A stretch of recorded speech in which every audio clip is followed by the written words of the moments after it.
श्रीपादराजम शरणम प्रपद्ये. अध्याय 15. बंगारप्पा सुंदरराम शर्मा वृत्तांत. मी शंकर भट्ट श्री दत्तानंदांकडून परवानगी घेऊन प्रवासास सुरुवात केली.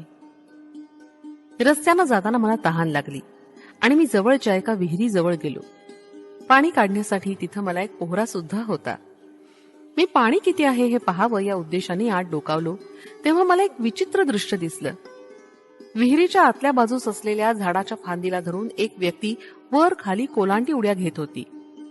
त्या अपरिचित व्यक्तीनं माझ्याकडे मोठ्या प्रेमपूर्ण नजरेनं पाहिलं आणि म्हणाला, "अरे शंकर भट्टा." मला आश्चर्य वाटलं, माझं नाव त्याला कसं कळलं असेल. मी त्याला उत्सुकतावश विचारलं, "आपणास माझं नाव कसं कळालं?" तो अपरिचित गृहस्थ म्हणाला, "नुसतं नावच नाही तर तू श्रीपाद प्रभूंचा भक्त आहेस आणि त्यांच्या भेटीसाठी कुरुगड्डेस जात आहेस हे सुद्धा मी जाणतो. तुला भेटण्यासाठीच मी तुझी वाट पाहते." त्याला कसं बाहेर काढावं या विचारात मी होतो. माझ्या हातातील दोरी मजबूत नव्हती. माझ्या मनातील भाव ओळखून तो पुण्यपुरुष म्हणाला, "प्रापंचिक बंधानं संसारकुपात पडलेला मानव तू बंधरहित असलेल्या या विचित्र योग प्रक्रियेमधील आत्मानंदात मग्न असलेल्या मला कसा बाहेर काढू शकणार? माझा मीच उठेन. आपल्याला शक्ती कमी पडल्यास श्रीपाद प्रभू करुणेनं शक्तीचा अनुग्रह करतात." असं म्हटल्यानंतर निमिषार्धात तो माझ्या शेजारी उभा होता. मी संभ्रमित झालो. तो म्हणाला, "माझं नाव बंगारप्पा. तू तहानलेला दिसतोयस. मी तुझी तहान भागवतो." असं म्हणून त्यानं त्या पोहऱ्यानं भराभर पाणी काढलं आणि तो स्वतःच ते पाणी गटागटा प्यायला.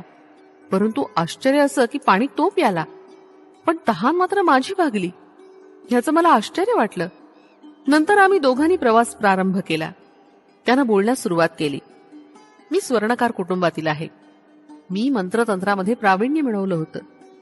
माझ्या मंत्राच्या सामर्थ्यानं नावडत्या व्यक्तीस मारून टाकण्याची विद्या सुद्धा मला अवगत होती. भूत प्रेत पिशाच यांच्या सहवासात सुद्धा मी राहिलो होतो. माझं नुसतं नाव ऐकून लोक घाबरत. ज्या गावात मी जाई तेथील लोक मी भूत प्रेतांचे प्रयोग करू नये म्हणून मला विपुल धन आणून देत. माझ्या चेहऱ्यावरील साधारण मनुष्यांच्या चेहऱ्यावर दिसणारी प्रसन्न कळा लोक पाहून भूत प्रेतांची असलेली विकृत कळा, क्रूर स्वभाव माझ्या चेहऱ्यावर दिसू लागला. माझ्या संचारामध्ये एकदा पूर्व पुण्याईनं पिठिकापुरम लागलं. श्री दत्तप्रभूंच्या अवतारामधील पवित्र अशा नगरीत क्षुद्र असलेल्या कुंतत्राला परस्पर कलहाला काही कमी नव्हतं. श्री बापनार्युलू आणि श्रीपादांविषयी अनेक चित्रविचित्र गोष्टी मी कर्णोपकरणी ऐकल्या होत्या. मी सर्वात प्रथम बापनार्युलूंना मारून टाकावा असा विचार केला. मी एका ओढ्याजवळ जाऊन ओंजळीनं पाणी पित होतो.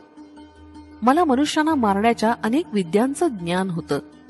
त्यापैकी एक ज्या व्यक्तीचा अंत करायचा तिचं ध्यान करून पाणी प्यायलं तर ते पाणी त्या व्यक्तीच्या पोटात जात असे. मी त्या ओढ्यातील पाणी पित असताना श्रीपाद प्रभू बापनार्यांच्या जवळ होते. श्रीपाद प्रेमानं बापनार्युलूंच्या पोटावरून हात फिरवत तेव्हा ताबडतोब ते पाणी उडून जाई.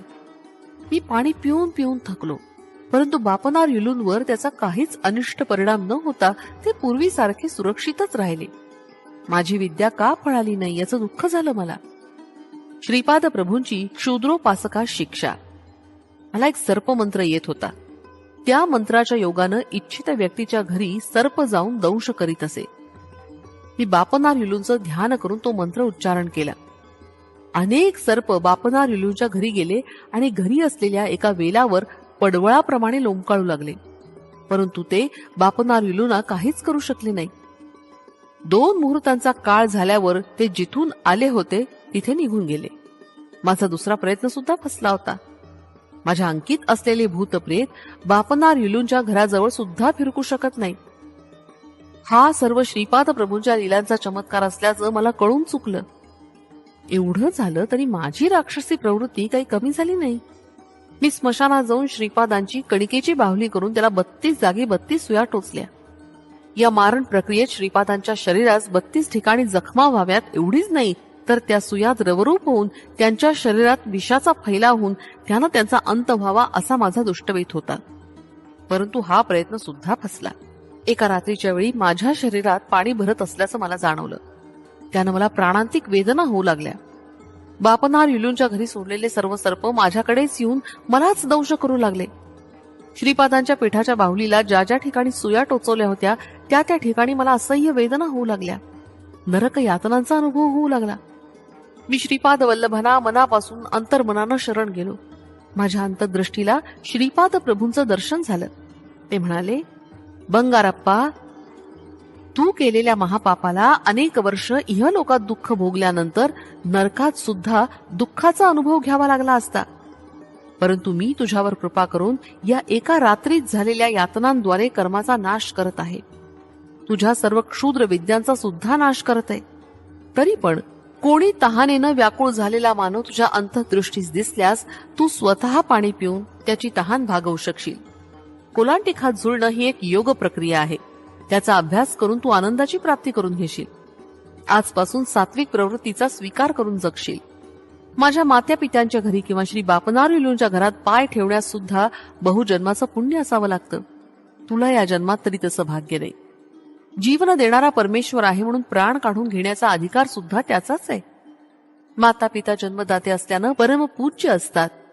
त्यांचा वृद्धापकाळात अनादर करणाऱ्यांकडे माझा कृपा कटाक्ष नसतो. तू आपल्या क्षुद्र विद्येनं कितीतरी निष्पाप लोकांना अकाली मृत्यू दिलास. त्या पापाचं फळ तुला शंकर भट्ट नावाच्या कन्नड ब्राह्मणाची भेट होईपर्यंत राहील. नंतर निःशेष होईल. तो शंकर भट्ट माझं चरित्र लिहील असं श्रीपाद प्रभू मला म्हणाले होते. ही घटना घडली तेव्हा श्रीपादांचं वय 7-8 वर्षाचं होतं. त्या दिवसापासून मी तुझी वाट पाहतोय. आज माझा चांगला दिवस आहे असं बंगारप्पा म्हणाले. ही घटना गोंधळात टाकणारी होती. नंतर मी असमंजसपणे म्हणालो, तुम्ही पाणी प्यायलं तर दुसऱ्याची तहान कशी भागते, यात मर्म काय? त्यावर बंगारप्पा म्हणाले, एका योग प्रक्रियेनं मी इतर जीवांच्या प्राणमय शक्तीमध्ये अनुसंधान साधतो. त्याद्वारे हे तादात्म्य भावनेनं साध्य होतं.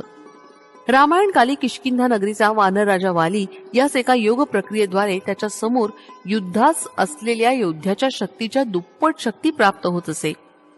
या कारणानंच श्रीरामानं झाडाच्या मागे लपून त्याचा वध केला होता. विश्वामित्र महर्षींनी राम लक्ष्मणांना बला अतिबला नावाच्या 2 अत्यंत पवित्र मंत्रांचा उपदेश केला होता. या मंत्रातील स्पंदनाच्या प्रभावानं प्राणशक्तीची सिद्धी करता येते. मानवाच्या शरीराच्या शुद्धीक्रमाच्या 12 अवस्था आहेत. श्रीरामांचा देह 12व्या अवस्थेत होता. श्रीपादांचा देह सुद्धा 12व्या अवस्थेत असल्यानं त्यांच्यातील अनंत शक्ती, अनंत ज्ञान, अनंत व्यापकत्व सहज सिद्ध असं आहे. साधन मार्गातील 7 भूमिकांचा विचार.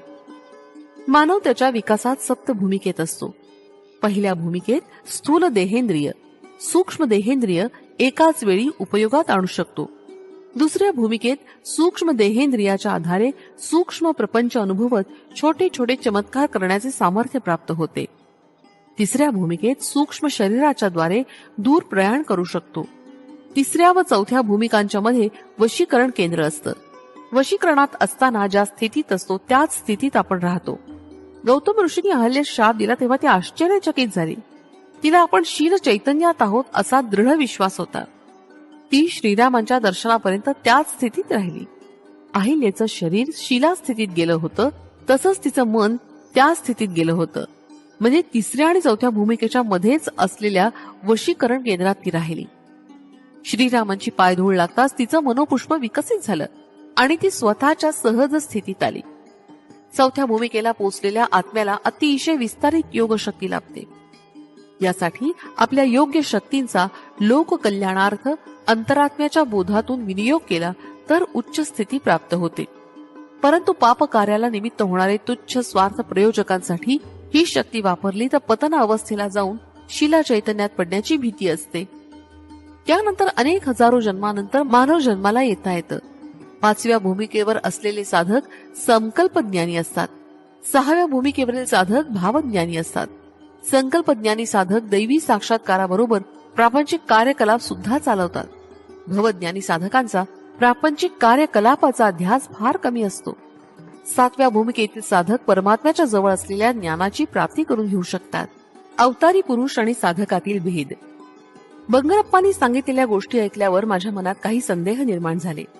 त्यांचं निराकरण करण्यासाठी मी प्रश्न केला, महाराज, जीवनात केवळ परिणामक्रम असतो का? काय हे अवतारी पुरुषांना सुद्धा लागू पडतं? यावर बंगारप्पा म्हणाले, अवतारी पुरुष काळाच्या महिम्यानं निर्माण होतात. मानव जेव्हा भगवंत होतो तेव्हा त्याला समर्थ सद्गुरू असं म्हणतात. देव मानव रूपात आले तर त्यांना अवतारी पुरुष म्हणतात. मत्स्य पाण्यात वेगानं पोहू शकतो. कूर्म पाण्यात आणि जमिनीवर दोन्ही ठिकाणी राहू शकतो. वराह म्हणजे खड्ग मृग, भूमीवर सहजपणे चालू शकणारा प्राणी. सिंह हा जनावरात सर्वात श्रेष्ठ प्राणी. नरसिंह अवतारात भगवान विष्णूंनी सिंहाचं मुख आणि मनुष्याचं शरीर असं रूप धारण केलं होतं. याचना प्रवृत्ती असणारा तमोगुण प्रधान असलेला वामन अवतार, रजोगुणयुक्त असलेला परशुराम अवतार, सत्वगुण प्रधान असलेला रामावतार, त्रिगुणाच्या अतीत असलेला निर्गुण तत्व प्रधान असलेला श्रीकृष्ण अवतार, कर्म प्रधान असलेला बुद्ध अवतार, समस्त सृष्टीतील एकत्वातील अनेकत्व आणि अनेकत्वातील एकत्व स्वतःमध्ये सामावून घेणारा अत्यंत अद्भुत, अत्यंत विलक्षण युगावतार म्हणजे श्रीपाद श्री वल्लभावतार. श्रीपाद प्रभूंशी ऋणानुबंध नसलेले योग संप्रदाय, मत, धर्म नाहीतच. श्रीपादांची स्थिती बुद्धिमानांना सुद्धा समजण्यासारखी नाही. त्यांच्यासारखे तेच आहेत. सर्व सिद्धांतांचा, सर्व संप्रदायांचा त्यांच्यातच समन्वय आहे. या सृष्टीचा आदिबिंदू आणि अंतिम बिंदू सुद्धा तेच आहेत. स्पंदनशील असलेल्या जगत व्यापाराचं निरीक्षण करणारे, संकल्प करणारे, क्षय करणारे तेच आहेत. हे गूढ असं देवाचं रहस्य आहे. सप्तर्षींना जे समजलं नाही ते मी काय सांगू. बाबा शंकर भट्टा, तू धन्य आहेस. त्यांचं अव्याज कारुण्य लाभेल तो धन्य होय. अन्य जीव व्यर्थ होत. सत्कर्म व दुष्कर्मांचं फल विवरण. मी विचारलं, महाराज मला एक शंका आली आहे. समस्त कर्माचा बोध करून देणारा तोच असल्यावर लोकांमध्ये थोड्यांना चांगलं थोड्यांना वाईट असं जन्माला का घालतो.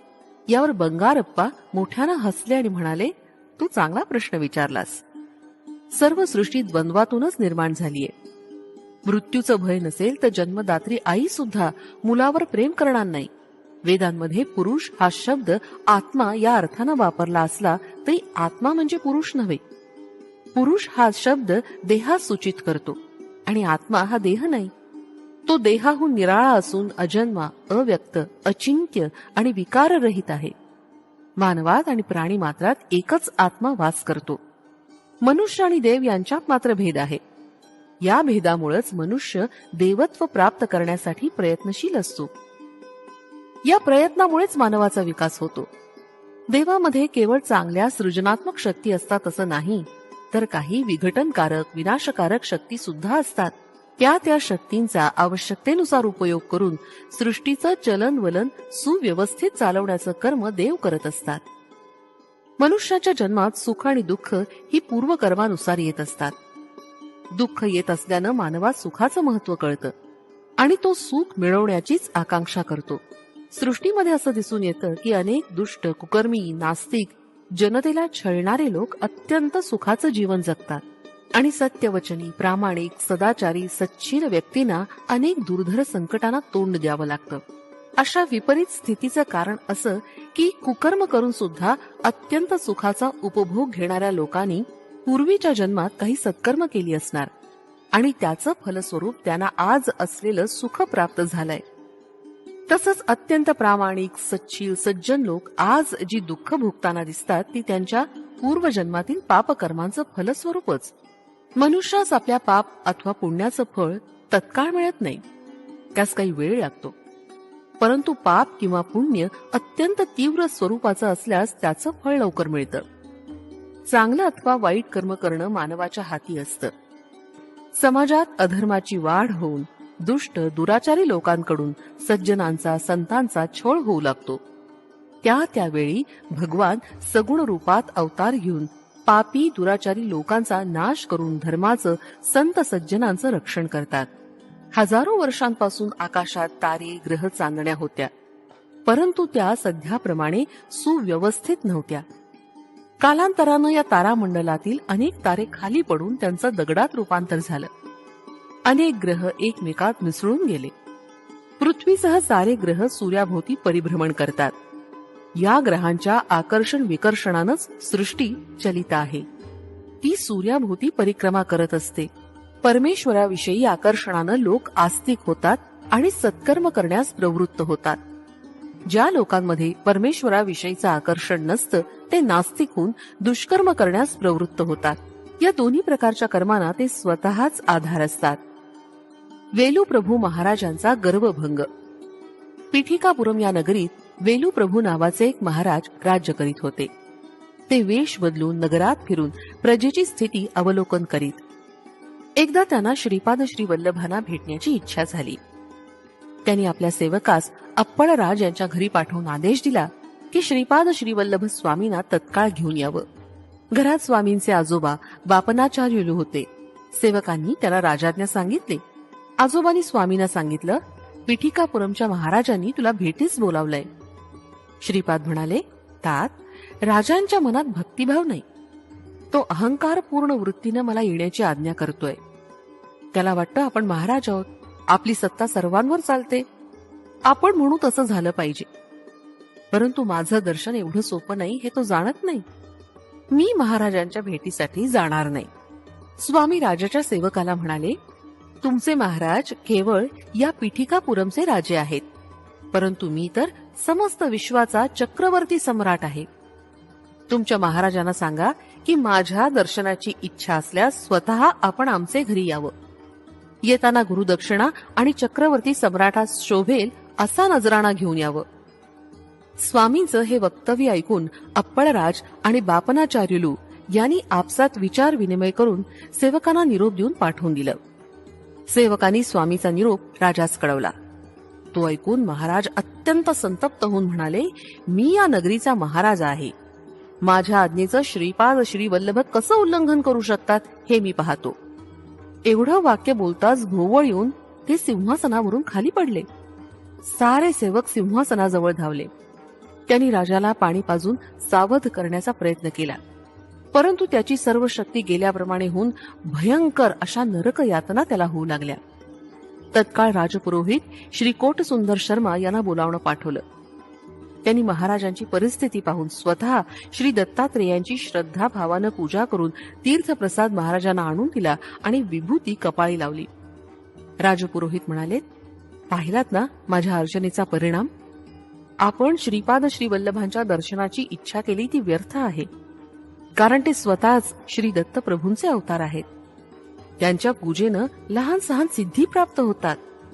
बापनाचार्युलूंना सुद्धा त्यांच्यामुळेच मंत्रसिद्धी प्राप्त झालीय. श्री व्यंकटशास्त्री हा धूर्त वैश्य स्वामींना अनेक सिद्धी प्राप्त आहेत असा प्रचार करीत असतो. महाराज, आपण बलवान असलात तरी श्री स्वामींना बांधून आणणं योग्य नाही, ते आपल्या फायद्याचं नाही. महाराज राजपुरोहिताला म्हणाले, श्रीपाद श्री वल्लभांनी काही दुष्ट शक्तींचा उपयोग करून आम्हाला त्रस्त केलंय, यावर काही उपाय सुचवावा. राजपुरोहित म्हणाले, महाराज, आपण विद्वान ब्राह्मणांकडून दत्त पुराणाचं पारायण करून घ्यावं. स्वयंभू दत्तात्रेयाची पूजा करून समाराधना करावी आणि ब्राह्मणांना भूदान, सुवर्णदान, अन्नदान करावं. असं केलं असता श्री दत्तप्रभू प्रसन्न होऊन आपली व्याधी पूर्ण बरी करतील. राजानं राजपुरोहितांच्या सांगण्याप्रमाणे विद्वान ब्राह्मणांकरवी श्री दत्त पुराणाचं पारायण प्रारंभ केलं. परंतु आश्चर्य असं घडलं की पारायण सुरू केल्यापासून गावातील चोरांचा सुळसुळाट अधिकच वाढला. त्यांच्यावर आळा घालणं राजास कठीण झालं. महाराजांना त्या रात्रीत स्वप्नात आपले पितर दिसले. ते अगदी क्षीण, अशक्त आणि दीनवाणे दिसत होते. ते म्हणाले, अरे वेलू, तू आम्हास श्राद्ध भोजन देत नाहीस, आमची या प्रेत योनीतून सुटका करण्यास काही करत नाहीस. महाराज म्हणाले, तात, मी शास्त्रानुसार श्राद्ध कर्म करतो ना. पितर म्हणाले, परंतु ते आम्हाला काही मिळत नाही. ब्राह्मण मात्र खाऊन पुष्ट होत आहेत. राजानं आणि ब्राह्मणांनी दोघांनी श्रद्धायुक्त अंतःकरणानं मंत्रोच्चारासह श्राद्ध कर्म केल्यास आम्हाला त्याची प्राप्ती होईल. पितरांच्या वक्तव्यानं राजास रात्री निद्रा सुद्धा आली नाही. याच वेळी त्याची उपवर सुंदर अशी कन्या भूतबाधेनं पीडित होऊन केस मोकळे सोडून विकट हास्य करीत घरातील सर्व वस्तू रागानं घराबाहेर फेकू लागली. ती जेवायला बसली की अन्नात किडे दिसत आणि ती ते अन्न फेकून देई. तिच्या अंगावरील कपड्यांना एकदम आग लागे. अशा प्रकारे महाराजांना सर्व बाजूनी संकटाने घेरलं. त्यांची स्थिती अत्यंत दयनीय झाली. राजा सहाय्य करणाऱ्या राजपुरोहिताची स्थिती सुद्धा अत्यंत शोचनीय झाली होती. त्याची सौम्य सोज्वळ स्वभावाची पत्नी एकाएकी अत्यंत क्रोधित स्वभावाची होऊन पतीच्या शिरावरच भांडे आपटू लागली. त्याच्या मुलानं प्रत्यक्ष राजपुरोहितालाच दोरखंडानं घरातील एका खांबास बांधून ठेवलं. त्याला जेव्हा भूक लागली तेव्हा त्याच्या समोर एक गवताचा भारा ठेवून तो न खाल्ल्यास पोळविण्यास सुरुवात केली. पारायणासाठी निवडलेले ब्राह्मण पारायण संपवून जेवण करून घरी येताच त्यांच्या घरी धुमाकूळ घालणारी भूतप्रेत दिसत होती. ती पाहून बिचारे ब्राह्मण अगदी घाबरून जात. ती भूत ब्राह्मणांना म्हणत, तुमच्या महाराजांनी असंख्य पाप केली. आम्हाला आमच्या पतीपासून दूर करून आतोनात छळ केला. तुम्ही राजानं वाम मार्गानं मिळवलेलं धन दान रूपात घेतलं, त्यामुळे आम्ही तुम्हाला त्रास देत आहोत. ही सर्व परिस्थिती पाहून ब्राह्मण, राजपुरोहित आणि स्वतः महाराज अगदी घाबरून गेले. त्यांना यातून सुटका कशी करून घ्यावी हे कळेना. अत्यंत भयभीत होऊन महाराज राजपुरोहितांना म्हणाले, दत्त पुराणाच्या पारायणामुळे सर्व दुःख नाहीशी होऊन सुख प्राप्ती होईल असं वाटलं होतं, परंतु सारं काही विपरीतच घडलं. त्यांना आता श्रीपाद श्री वल्लभ स्वामींच्या सामर्थ्याची कल्पना आली आणि आपण केलेल्या करणीवर पश्चाताप झाला. महाराज राजपुरोहित आणि ब्राह्मणास घेऊन श्री स्वामींच्या दर्शनास गेले. ते सर्वजण स्वामींना शरण गेले आणि क्षमा याचना केली. क्षमाशील दयाघन अशा श्रीपाद राजांनी मोठ्या उदार अंतःकरणानं त्यांचे अपराध क्षमा केले. ते म्हणाले, या सृष्टीमध्ये प्रत्येक जण हा सेवकच असतो. मी जेव्हा प्रसन्न होतो तेव्हा त्या सेवकाला सेवेचं जास्तीत जास्त फळ प्रदान करतो, परंतु अप्रसन्न झाल्यास सेवेचं अगदी कमीत कमी फळ देतो. मंदिरातील स्वयंभू दत्त मीच आहे. कालाग्नी रूपात असलेलं ते दत्तरूप माझंच आहे. मी जीवांच्या उद्धारासाठी या श्रीपाद श्री वल्लभ रूपात अवतरलोय. श्रद्धायुक्त अंतःकरणानं माझी भक्ती केल्यास मी प्रसन्न होतो. माझे आई वडील सौ सुमती आणि श्री अप्पळराज हे प्रत्यक्ष श्री लक्ष्मी आणि भगवान विष्णूच आहेत. माझे आजोबा एका जन्मामध्ये लाभाद महर्षी होते. माझा जन्म गणेश चतुर्थीस झाला. मी पुढील नरसिंह सरस्वतीच्या अवतारात माझे आजोबा श्री बापनाचार्युलूंसारखा दिसेन. मी त्या अवतारात जेव्हा गंधर्वपूर या क्षेत्री निवास करीन त्यावेळी भूतप्रेतांची त्यांच्या योनीतून सुटका करीन. विपुल धन, दौलत, शक्ती, सामर्थ्य असले तरी त्याचा गर्व करू नये. संपत्ती ही सत्य मार्गाने मिळवलेली असावी, वाम मार्गाने मिळवलेली नसावी. वाम मार्गाने मिळवलेली संपत्ती दुःख, क्लेश, अशांती, वैमनस्य, आपोपर भावासच कारणीभूत होते. प्रत्येकाच्या पाप पुण्याचा हिशोब चित्रगुप्ताकडे असतो. तुमचं पाप नष्ट होण्यासाठी मला शरण येऊन आर्तभावानं श्रीपाद श्री वल्लभा दत्तात्रेया दिगंबरा अशी हाक मारल्यास मी तुमच्या सर्व पापाचं दहन करून तुम्हाच पुण्यात्मा करीन. हे महाराजा, तू सत्य असलेलं असत्य सांगितलंस आणि असत्य असलेलं सत्य प्रतिपादन केलंस, त्यामुळे तुला इतक्या संकटांना तोंड द्यावं लागलं. श्रीपाद श्री वल्लभांचा योग्य सन्मान न करता त्यांची निंदा केल्यानं श्री दत्त पुराण या ग्रंथाचं पारायण करून सुद्धा त्याचं फळ न मिळता नुसती संकटच झेलावी लागली. श्री दत्त प्रभू स्वतः श्रीपाद श्री वल्लभच आहेत हे त्रिवार सत्य आहे. श्रीपाद श्री वल्लभांचा जय जयकार असो. फलश्रुती, अकारण कलह निवारण, पूर्वजन्मकृत दोष निवारण.